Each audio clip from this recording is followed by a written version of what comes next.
Hello and happy Wednesday, everyone, and thank you for tuning in to today's NSCAA Google Hangout. I'm Monique Bowman, the NSCAA's Communications Manager, as well as today's moderator. So it's estimated about 30 million people have an eating disorder, and that's about 20 million women and 10 million men. And a portion of these are athletes. So with us today is Erin Mandras. Hello, Erin. Hello.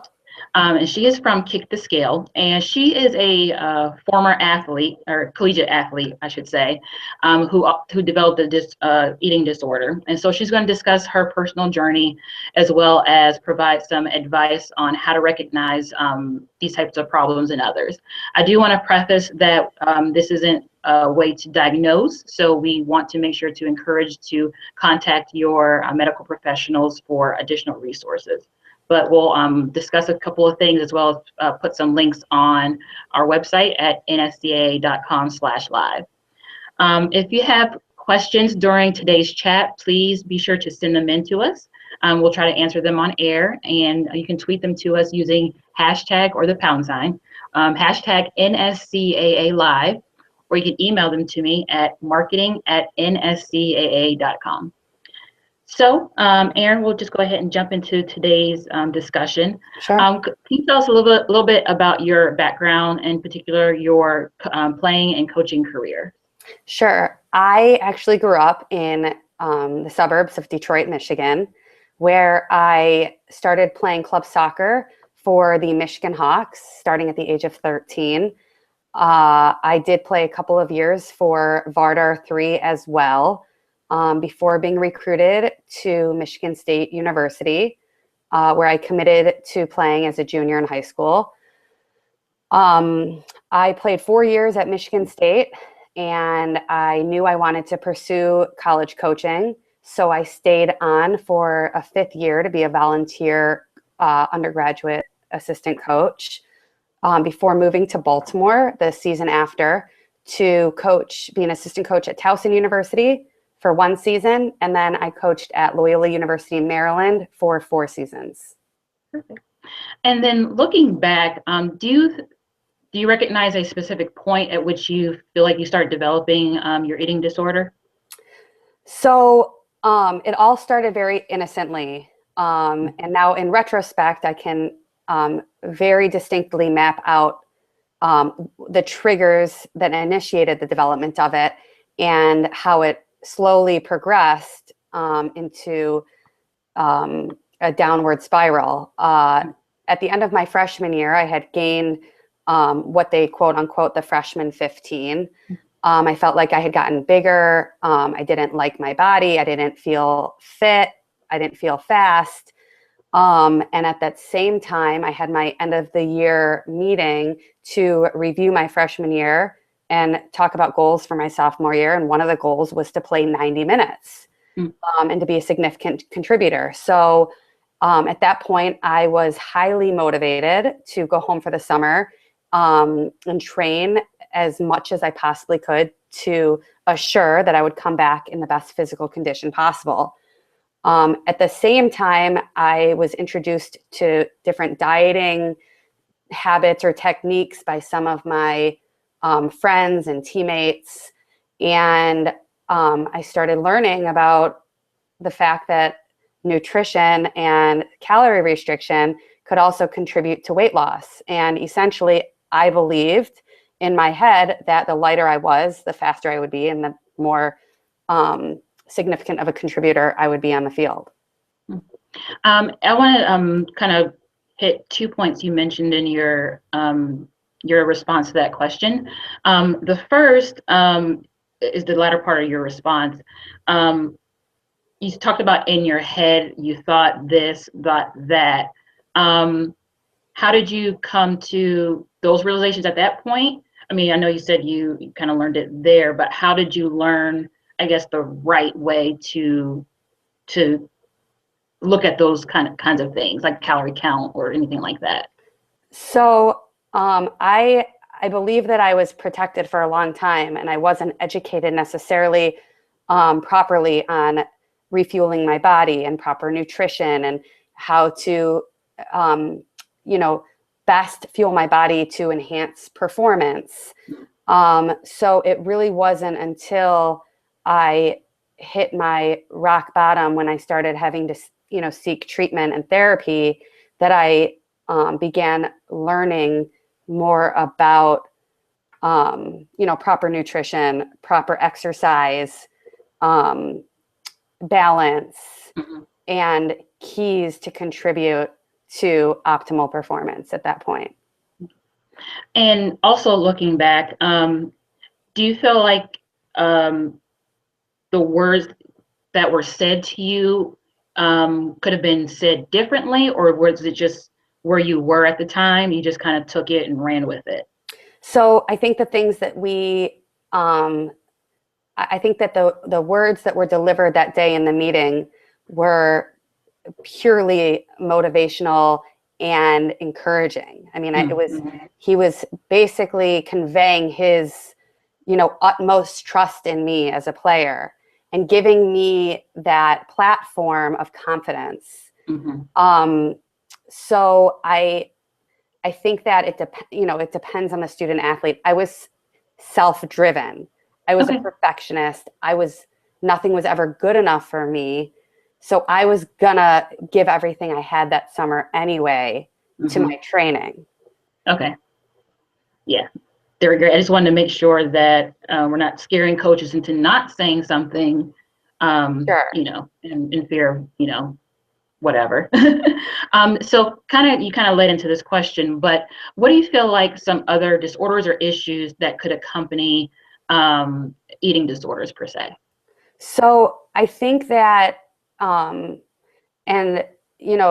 studies, show that a few other issues that go hand in hand with eating disorders are depression, anxiety, substance abuse. Um, I I personally was diagnosed with depression at the same time as I was diagnosed Mm, with an eating disorder, OCD as well. mm, Um, and I think that they go back and forth. Was I depressed so I grabbed control of food, or was the fact that I was so malnourished and had such low energy that I became depressed? mm. Okay, kind of weeded itself into each other. Makes sense. Yes. So with eating disorders, it doesn't seem like it's a often discussed issue in sports, but it should be. Why do you think it's something that's kind of not dealt with until the issue comes up? Why is there not more preventative thought taken with this? Well, I think there are many reasons that eating disorders still aren't addressed enough. Um, Mainly first because I think the stigma that goes along with it. I think the word eating disorder, the word anorexia, the word bulimia naturally just scares people. Mm-hmm. It's an intimidating word. It's an intimidating topic. People aren't familiar with it, yet people are attached to it at some form or another based on statistics. It's either us, it's someone next to us, it's someone beside us, or it's someone we know. Um, so I think that's one issue, is the fear of the topic. I think the other issue that a lot of athletic departments and athletic personnel are struggling with is the fact that there's such a fine line. And with eating disorders, and is it eating disorders and disordered eating? And at what point is it inhibiting somebody's daily life, or is Mm-hmm. it inhibiting somebody's academic pursuit? Is it getting in the way? At what point do they need does there need to be intervention? Does Mm-hmm. treatment need to occur? So I think that these are, there's a very gray area, because so many athletes have tendencies and display Mm-hmm. tendencies of control, of diet, of exercise. And at what Mm-hmm. point is it too much? Right. I do want to squeeze in this question since we're kind of still on a little bit of your history. And this is from Andrea that she emailed in. Did you have any similar issues when you were in high school, or was it just when you hit college? That's a great question. I get asked that a lot. Personally, I had a mother with an eating disorder, so I had a genetic component. Okay. As a result, my mother wanted to protect me from developing similar thoughts and behaviors as she had had in high school. So I was never, ever forbidden to eat something, or I was never told that I wasn't beautiful and that I didn't look great. And so I ate whatever I wanted, and it never either, my body still was able to do it, or I was working out so much and training so much that, there was never an issue created until I went to college, and either I ate, I was eating the same amount, but my body was changing a little bit. I think the stresses and the pressures of college then triggered the development of an eating disorder. Okay. So did I have body image issues in high school? I mean, of course I was like most girls. I wanted to look good, but it wasn't a main focus. I wasn't obsessed with it, and I didn't have any eating issues. Okay. So getting back to, I guess, our questions from earlier, are athletes more at risk in either your experience or your research? And if so, why or why not? So I think athletes are definitely very susceptible to developing eating disorders. I think that eating disorders develop for a few reasons. Pressures and expectations. I think that athletes are driven and competitive and high achieving. I think it's the nature in us to want to succeed. And when you want to succeed, it becomes excess and, extremes. And for that reason, eating disorders you have to be an extreme to have an eating disorder. And athletes are usually the extreme. I think that it's definitely more susceptible in some sports than others, more common in some sports, but it's across the board as far as athletes go with the personality traits and the characteristics. I think that many athletes are susceptible, if triggered in different situations, to develop an eating disorder. And then at what age do they typically start to develop, as far eating disorders start to develop? So studies are saying, and people are saying, and doctors are saying that eating disorders are developing earlier and earlier and earlier based on social media, the internet, magazines, which did exist in years prior, but now people are signing on Instagram and seeing themselves, every single day and comparing their bodies to other people's and their friends. And so for that reason, it's developing earlier. People are becoming more aware of these habits. People are striving to, be that ideal body. And it can happen from, being a young girl who has body image issues all the way up and through adults. And I also want to kind of jump ahead a little bit.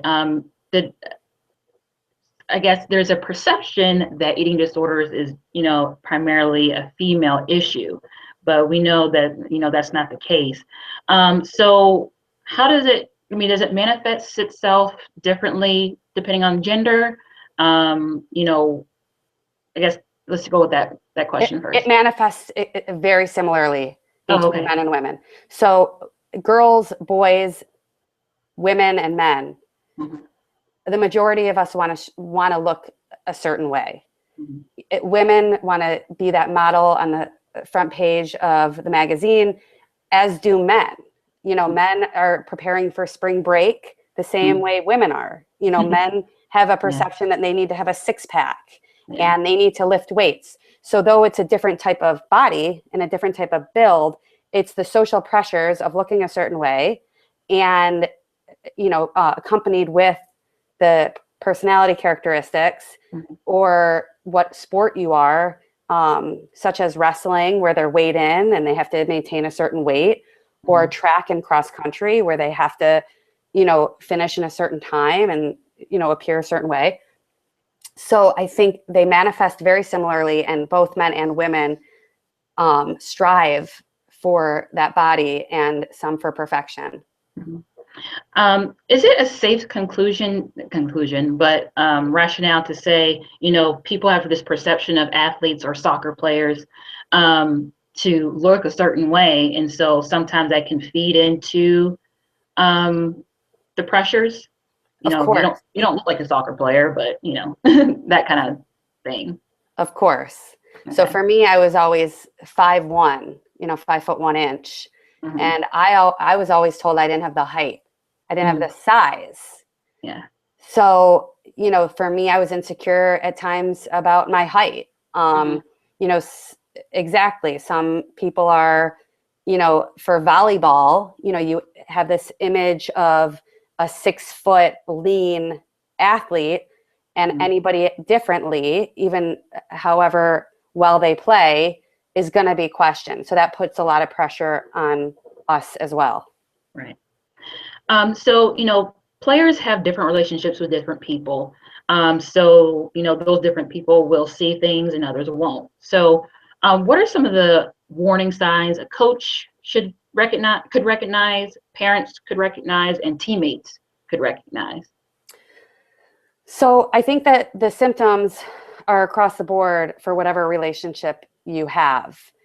Some may see different things than others based on their relationship, but the signs and symptoms in my personal experience, which are, characteristic among eating disorder people, was I had lost a lot of body weight. And that was recognized by both my coaches and my roommate, and who was also my best friend.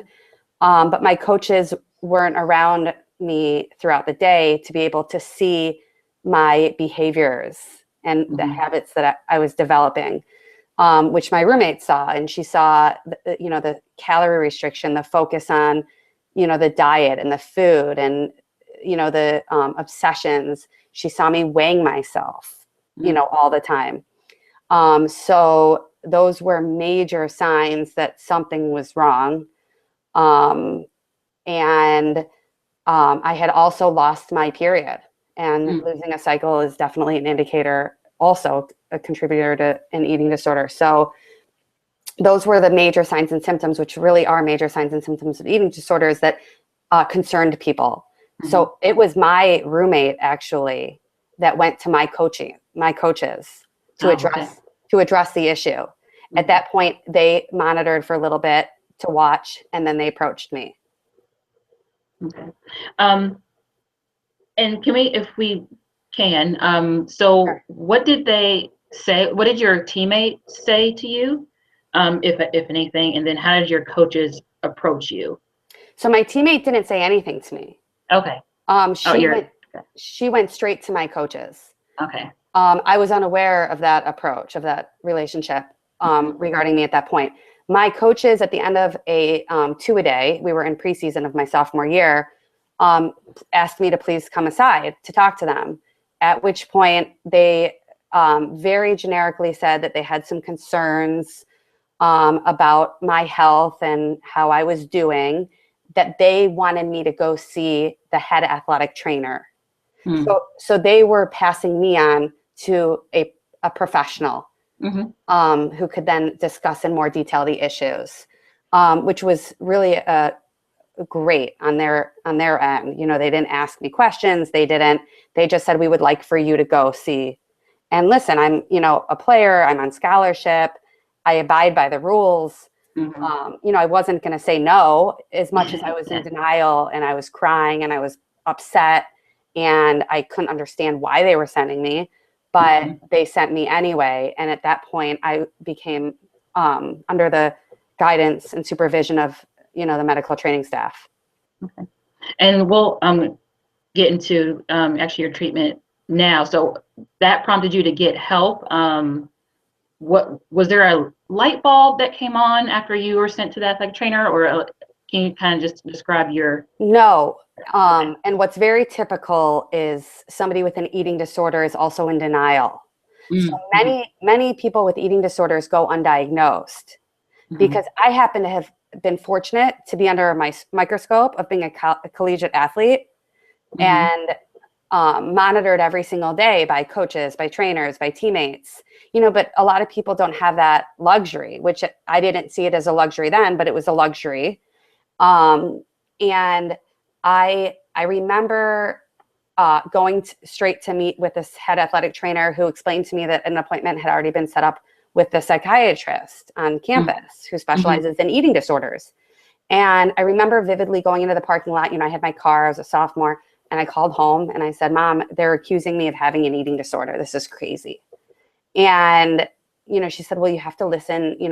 They're just concerned. They just want to make sure you're okay.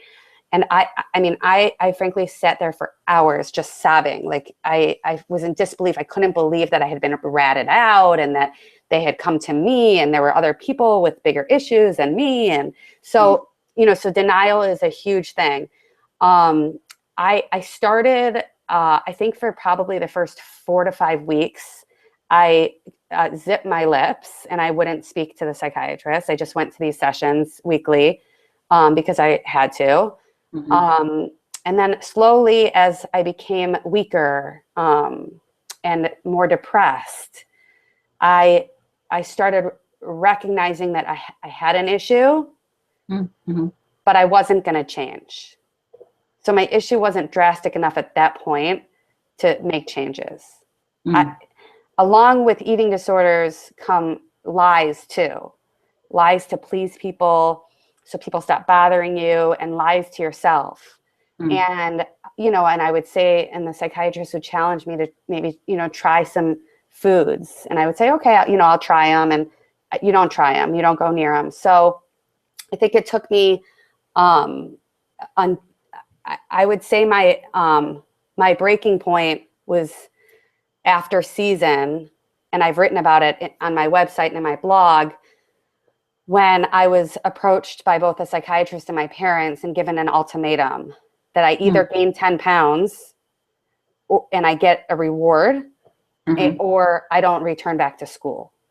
And for me, not returning back to school would have meant that people would have known the issues that I was experiencing, and that would have made it even more real. So that was a major turning point. And then I got in a severe car accident on the way home from college, 2 weeks after that ultimatum. And that's when I knew I had no choice. Okay. Thank you for sharing that. Sure. I want to get into another question that was just emailed in, again from Andrea. She's currently a coach at with a U15 competitive girls team. And I think from what I'm gathering real quick. Hi, Andrea. She wants to know, she's finding it difficult to find the balance between promoting a healthy, appropriate diet for her athletes, and then getting the parents to understand what that looks like, and then also making sure that the athletes, her soccer players are, knowing what the balance is. So do you have any thoughts or advice on how to, walk that line? I think that as coaches, sometimes we aren't qualified to be able to convey that important information about nutrition, about fueling our bodies, about educating families on it, athletes on it. My suggestion would be to bring in a professional, a nutritionist, who can educate these families and these girls on why they're eating certain things, on why they should avoid certain things, not restrict, but what they should be eating before a game. Because I think that a lot of my issues evolved later on was because my bad habits through high school were catching up to me. Okay. And I think that had I been educated by a professional, whether it's a dietitian, a nutritionist, a doctor, on why I was doing the things that I was doing and what I should be eating and what I shouldn't be and why, I think that might have been preventable at that point. So I think on the front end, it should be discussed and it should be encouraged, but it should be explained. Okay. I hope that answers your question. Yes. Yes, it does. So education is key. Sure. Not only the how, but why. Sure. So moving on to when you became a coach, do you feel like you were more sensitive to watching your players? 100%. Okay. Did you? Obviously you may have recognized a couple of things or anything like that. Can you tell us a little bit about that? Um, Going through my eating disorder as a collegiate athlete, I gained a new appreciation for my coaches, for the athletic department, for trainers, for the entire staff, and for the university. And that really is what inspired me to go into college coaching, is I wanted to have that impact on a player or players like my coaches had had on me. And to this day, I can say with confidence that I have an unbelievable relationship with my college coaches, very different and more unique than most. And that was my ultimate goal.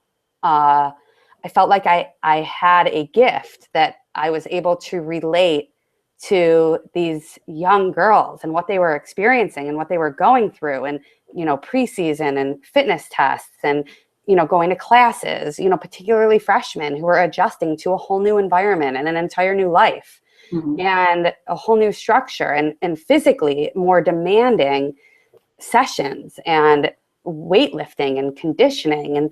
And so I was extremely sensitive to the type of players that were like me, that needed maybe a little bit of additional support emotionally, whether it was they felt overwhelmed or they felt so much pressure that they weren't able to perform to their potential because they were being weighed down by these feelings that were inhibiting them from really going out and playing. So I felt like over the years, I had created very special relationships with specific players, not because they were my favorites, but because I identified with them. I understood them differently than other people might, having not gone through something so emotionally, draining and taxing. Awesome. We're going to wrap up with one final question, and then get into our conclusion. But Sure. In your experience and what you've also seen, what are three things that coaches, teammates, and parents shouldn't do, and three things they should do when thinking that their teammate, their player, their kid may be having some eating disorder issues?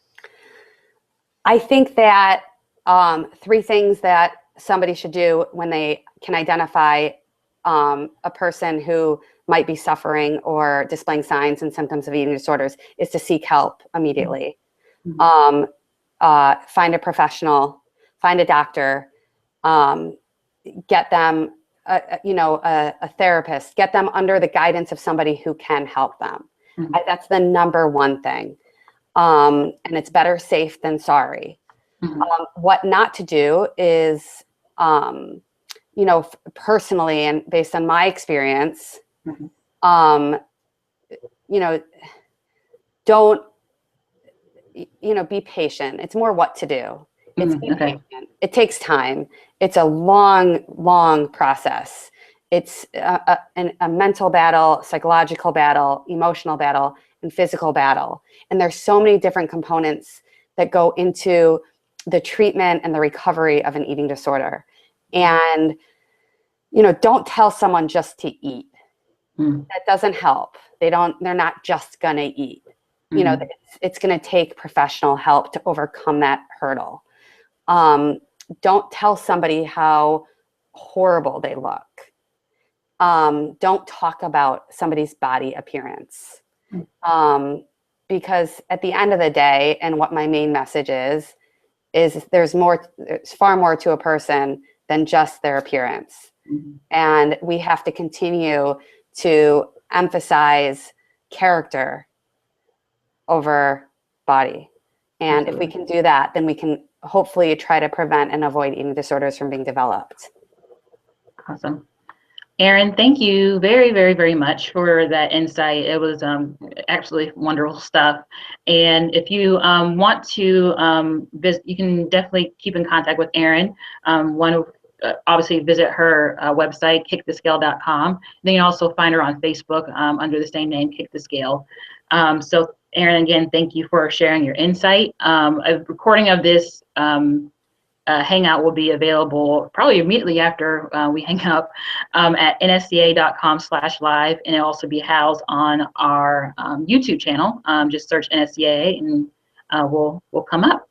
I also want to remind coaches that the summer season upon us is prime time for coaching education. For starters, are our summer residential courses, and these are week-long opportunities for coaches to fully immerse themselves into becoming a better coach, surrounded by your coaching colleagues. The first one is coming up in early June in Victor, Colorado, and the registration, not deadline, but price increase is coming up in early May as well. So be sure to look out for that information on our website at nsa.com. Again, Erin, thank you. And thank you so much, Monique. I really appreciate it. No problem. Great stuff. Thank you. So everyone have a wonderful day.